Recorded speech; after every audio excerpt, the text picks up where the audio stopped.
Roman Reigns के Royal Rumble जीतने के बड़े हैं chances. The Brits Brock Lesnar के ऊपर आए तगड़े अपडेट। एजे स्टाइल्स ने कर दी रिटायरमेंट कंफर्म एंड एज ने रिटर्न किया है टीज। नमस्कार दोस्तों, मेरा नाम है गौरव, आप देख रहे हैं WHG।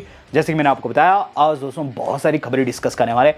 इवन दोस्तों स्मैकडाउन की प्रीव्यू को भी डिस्कस करेंगे, जो कि दोस्तों हम लोगों को कल देखने को मिलने वाली है। बट आपको बता दूं दोस्तों, यहां सबसे पहले एजे स्टाइल्स जो है वो कंफर्म कर चुके हैं कि रिटायर होने वाला है अगले साल। उन्होंने कहा है कि some time in 2026 he's gonna retire। Obviously इससे पहले भी उन्होंने कई बार ये चीज कह दी है कि 2026 में रिटायर होंगे, लेकिन यहां उन्होंने दोस्तों पूरी तरीके से कंफर्म कर दिया कि रिटायरमेंट के बाद के प्लान्स क्या रहेंगे। तो गाइज एजे स्टाइल्स का मुझे ऐसा लग रहा था कि वो रिटायरमेंट ले लेंगे और घर पर चले जाएंगे, लेकिन एजे स्टाइल्स ने दोस्तों यहां खुश कर दिया।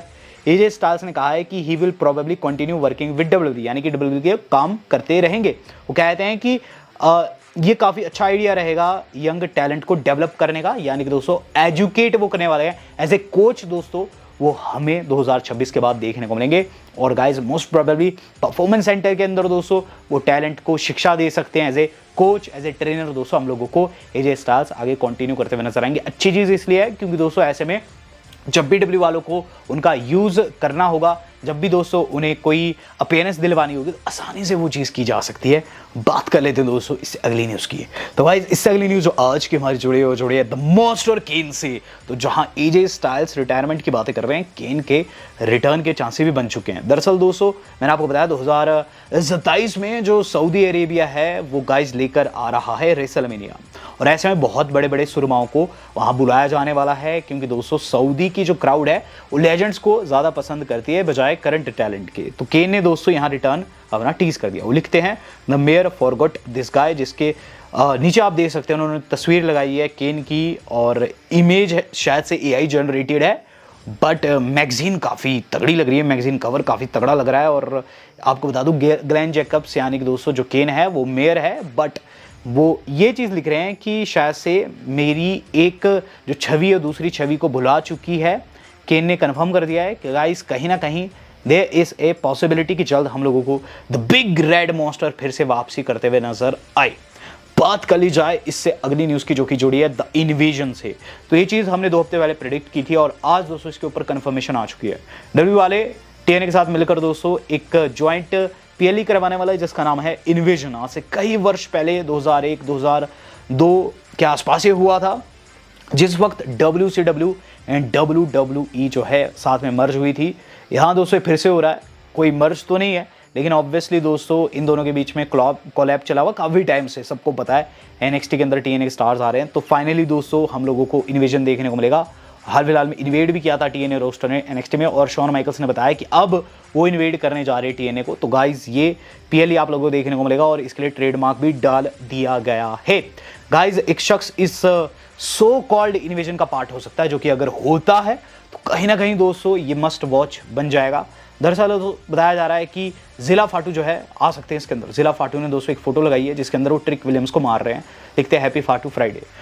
ऐसा क्यों है? क्योंकि दोस्तों TNA के अंदर उन्होंने मल्टीपल अपीयरेंस दिए। बहुत से लोग ये भी कहते हैं जिला फाटू TNA के रोस्टर के पार्ट है, बट ऐसा नहीं है। बट चूंकि उन्होंने फोटो अपलोड किया है, यानी कि TNA की तरफ से लड़ जरूर सकते हैं। ट्रिक विलियम्स जो है TNA चैंपियन तो है, लेकिन वो NXT के सुपरस्टार है। और गाइज ऐसे में NXT के अंदर जिला फाटू भी हम लोगों को जल्द देखने को मिल सकते हैं, ऐसा फैंस का मानना। अगर ऐसा होता है तो गाइज काफ़ी क्रेजी सीन रह जाएगा, और ये एक मौका भी बनाएगा दोस्तों ब्लड लाइन के लिए, खासकर रोमन रेंस के लिए, क्योंकि यहाँ दोस्तों जिनको वो अकेले छोड़ के गए थे वो तो आपस में लड़ रहे हैं।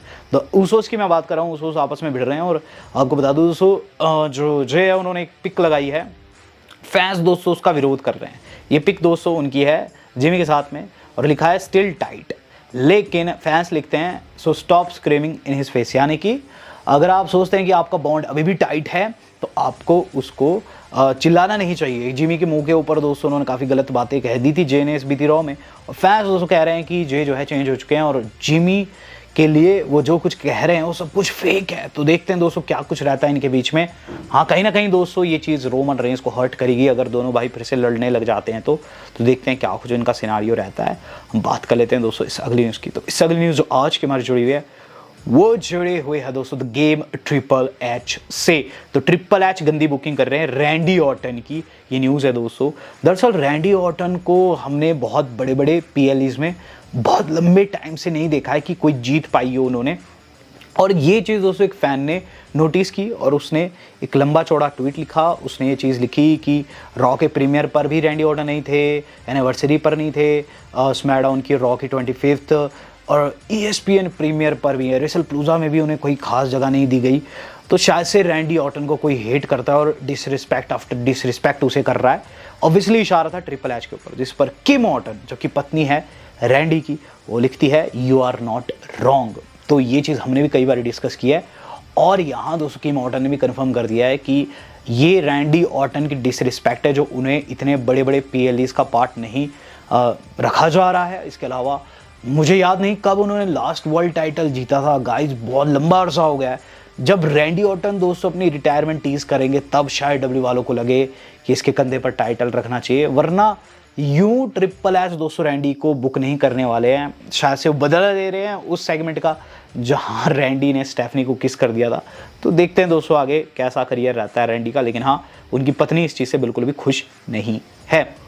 बात कर ली जाए दोस्तों इससे अगली बड़ी अपडेट की, तो गाइज वो हमारी जुड़ी है रेटेड आर सुपरस्टार एज की वापसी से। तो एज दोस्तों ऑब्वियसली अभी WWE का पार्ट नहीं है, लेकिन यहाँ दोस्तों मैं आपको बता दूं कि उन्होंने AEW ने अपना जो WWE रिटर्न है वो टीज किया। कैसे किया, वहाँ वो कहते हैं कि वो अब परेशान आ चुके हैं, वो AEW को छोड़ते हैं, उन्हें रेस्ट चाहिए। जिस पर क्रिश्चियन कहते हैं हाँ तेरे पास फैमिली मेरे पास नहीं है, तू जाकर रेस्ट ले सकता है। जिस पर एज कहते हैं नहीं तू फैमिली है, तू मेरा भाई है, लेकिन मुझे जाना होगा। तो कहीं जाने वाले हैं, छुट्टी लेने वाले हैं ऑब्वियसली, लेकिन फैंस कह रहे हैं कि छुट्टी शायद से लास्ट डांस के लिए, यानी कि लास्ट फाइट के लिए, जो कि वो सीना से लड़ सकते हैं सैटरडे नाइट मेन इवेंट दिसंबर में। बट इसके पीछे दोस्तों एक और राज है जो कि आज बताया गया है, बताया जा रहा है दोस्तों, अकॉर्डिंग टू माइक जॉनसन बताया जा रहा है दोस्तों कि कोपलैंड जो है वो एक मूवी का पार्ट है, या फिर कह लीजिए दोस्तों वो अपने एक्टिंग करियर पर फोकस करने वाले हैं। और ऐसे में दोस्तों जो उनकी एग्जिट है वो शायद से उनका जो लेटेस्ट सीज़न आने वाला है पर्सी जैक्सन द ओलंपियंस का, उसके लिए उन्होंने छुट्टी ली है, ना कि जॉन सीना से फाइट के लिए। तो गाइस ये काफ़ी दुख भरी सी न्यूज़ मुझे लगी। मुझे रात को लग रहा था कि एज लौट नहीं जा रहे, लेकिन सुबह सुबह ही न्यूज़ आ गई। तो देखते हैं दोस्तों क्या वाकई में छुट्टी WWE में वापसी को लेकर है या फिर वाकई में कोई शूटिंग वूटिंग है। मैं तो अभी भी होप ही रख रहा हूँ। बात कर ली जाए दोस्तों अब स्मैकडाउन की प्रीव्यू की, तो गाइस कल हम लोगों को स्मैकडाउन देखने को मिलने वाली है, जिसके अंदर WWE वालों ने 2 से 3 सेगमेंट ही कंफर्म किए हैं। सबसे पहला मैच जो आप लोगों को देखने को मिलेगा वो काफ़ी ह्यूज है। ये होने वाला है Julia and Kiana James face करने वाली है मिशन एंड BFAB को। तो काफ़ी टाइम से दोस्तों WWE वाले इस राइवलरी को भुनाने की कोशिश कर रहे थे। तो फाइनली दोस्तों इनके बीच में मैच हम लोगों को देखने को मिलेगा, जो कि दोस्तों एक टैग टीम मैच है। एंड गाइज मेरे हिसाब से इसके अंदर जूलिया एंड कियाना जेम्स जीत सकती है। मिशन एंड BFAB को जीतना चाहिए, लेकिन मेरे हिसाब से इसमें हील टीम जीतेगी।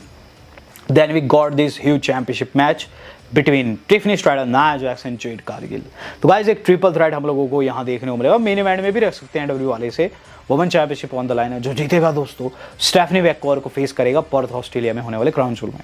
तो गाइज कौन जीतेगा, मेरे हिसाब से इसमें टिफनी स्ट्रैटन रिटेन कर जाएगी, क्योंकि स्टेफनी वेक्कोर वर्सेस टिफनी काफ़ी तगड़ा मैच है। दोनों फीमेल सुपरस्टार काफ़ी हॉट है।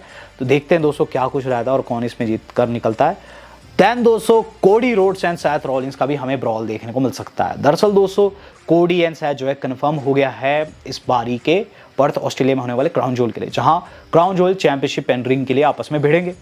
आपको याद होगा रॉ में क्या बात कर दी थी दोस्तों कोडी ने कह दिया तेरा रिकॉर्ड मेरे खिलाफ 0 का है, मैं 3 बार ही जीता हूँ। तो इसका बदला दोस्तों रॉलिंस यहाँ स्मैकडाउन में आकर ले सकते हैं। और चूंकि दोस्तों ये अपकमिंग मैच है इन दोनों के बीच में, तो यहाँ दोस्तों इस पर फोकस किया जा सकता है। गाइस बात कर ली जाए आज की अपनी थर्ड लास्ट अपडेट की। थर्ड लास्ट अपडेट जो आज की हमारी जुड़ी हुई है वो जुड़ी हुई है दोस्तों RVD तो RVD से दोस्तों न्यूज़ जुड़ी हुई है रॉब वैन डैम से। तो रॉब वैन डैम चाहते हैं सीना से फाइट करना। हाल फिलहाल में दोस्तों जो रॉब वैन डैम है वो चीज़ कहते हैं कि जॉन सीना से फाइट करना चाहते हैं। ये काफ़ी कूल रहेगा रिविजिट करना अपनी राइवलरी के बारे में, फिर से सोचना और सीना से फाइट करना बहुत तगड़ा रहेगा। मैंने इस चीज़ को मैनिफेस्ट भी किया, यानी कि आरवीडी लड़ना तो चाहते जॉन सीना से, लेकिन उन्हें कोई मौका नहीं दे रहा है। यहाँ दोस्तों फैंस कह रहे हैं कि डब्ल्यू वालों को एक गॉन्टलेट रखना चाहिए जॉन सीना का, जिसमें 4 या फिर 5 सुपरस्टार एक एक करके उन्हें आकर फेस करे मंडे नाइट रॉ के किसी एपिसोड में। ऐसे में आरवीडी को भी मौका मिल सकता है। तो ये फैंस का मानना है दोस्तों, लेकिन हाँ मैच होता है या फिर नहीं ये तो समय बताएगा। ब्रॉक लेसनर की बात कर लेते हैं, जिन्हें मैच मिल चुका है और जो जीत भी चुके हैं सीना के खिलाफ में। तो लेसनर के ऊपर दोस्तों ये काफ़ी ह्यूज न्यूज़ आ रही है। दरअसल दोस्तों लेसनर जो है वो एक और पीएलई के लिए कंफर्म हो चुके हैं। Yes guys, the beast Brock Lesnar is listed for another big event in 2026। तो 2026 में दोस्तों मैंने आपको बताया कि वो होने वाले हैं रेसलमेनिया में, अगले साल की रेसलमेनिया में वो होंगे। रेसलमेनिया 42 में दोस्तों ब्रॉन ब्रेकर को फेस करने वाले हैं। लेकिन यहाँ दोस्तों एक और डेट के लिए कंफर्म हो चुके हैं, रॉयल रंबल 2026 में भी द बीस्ट हम लोगों को देखने को मिलेंगे। जिसका मतलब है दोस्तों कहीं ना कहीं उनकी जो राइवलरी का आधार डलेगा वो इस रॉयल रंबल से डलेगा। फैंस का क्या मानना है, लोगों का क्या मानना है कि हो सकता है कि ब्रॉन ब्रेकर एलिमिनेट कर दे लेसनर को और उसके बाद दोस्तों जो ब्रेकर है और जो पॉल हेमन है वो दोस्तों एक तरीके से दुश्मन बन जाए लेसनर। अभी तो सब कुछ सही लग रहा है, अभी तो ऐसा लग रहा है कि ये दोनों साथ ही हो जाएंगे, पॉल हेमन लेसनर साथ ही हो जाएंगे। लेकिन जब मैच बनेगा तो वहाँ दोस्तों कहीं ना कहीं फिर से पॉल हेमन तराजू के बीच का पार्ट जो रहता है उसका रोल निभाएंगे। एक तरफ होंगे दोस्तों ब्रेकर, दूसरी तरफ होंगे लेसनर। इसका मतलब है दोस्तों कि अगले साल की रॉयल रंबल दोस्तों लेसनर तो नहीं जीतने वाले, लेकिन यहाँ ये शख्स जीत सकता है जिसकी मैं आगे बात करने वाला हूँ। तो मैं बात कर रहा हूँ OTC1 रोमन रेंस की। तो इससे पहले दोस्तों जो रोमन है फेस कर चुके हैं रीड को, और पर्थ ऑस्ट्रेलिया में हो सकता है वो फेस करे ब्रेकर को। बट फिर सवाल उठता है सर्वाइवर सीरीज का। सर्वाइवर सीरीज में दोस्तों ऑब्वियसली वो एक वॉर गेम्स का पार्ट हो सकते हैं जिसमें उनकी टीम होगी। तो सैथ को कब वो फेस करेंगे, तो सैथ दोस्तों अगर साल के अंत तक टाइटल रिटेन कर जाते हैं, जो कि बताया भी जा रहा है कि करने वाले हैं, then there is a heavy possibility कि गाइज अगले साल की मिनियम में हम लोगों को Roman Reigns versus Seth Rollins देखने को मिलेगा वर्ल्ड हैवीवेट चैंपियनशिप के लिए। और इसका मतलब ये भी दोस्तों कि रोमन रेंस के रॉयल रंबल जीतने के चांसेस अच्छे खास है। मैंने आपको बताया था कि सेमी जीत सकते हैं रॉयल रंबल को, लेकिन गाइस अगले साल की जो रॉयल रंबल है वो गाइस रोमन के जीतने के चांसेस इसलिए बन रहे हैं क्योंकि सैथ के साथ उनकी ऑलरेडी राइवलरी बनी बनाई है। तो देखते हैं दोस्तों क्या कुछ रहता है। रोमन रेंस भी अब प्रबल दावेदार बन चुके हैं अगले साल की रॉयल रंबल जीतने के। अब आपका क्या मानना है दोस्तों, किसको जीतनी चाहिए अगले साल की royal rumble? Do let me know in the comment box. Video मेरी आज की इतनी थी। वेल दोस्तों आज तक के लिए इतना ही। धन्यवाद। शबक है।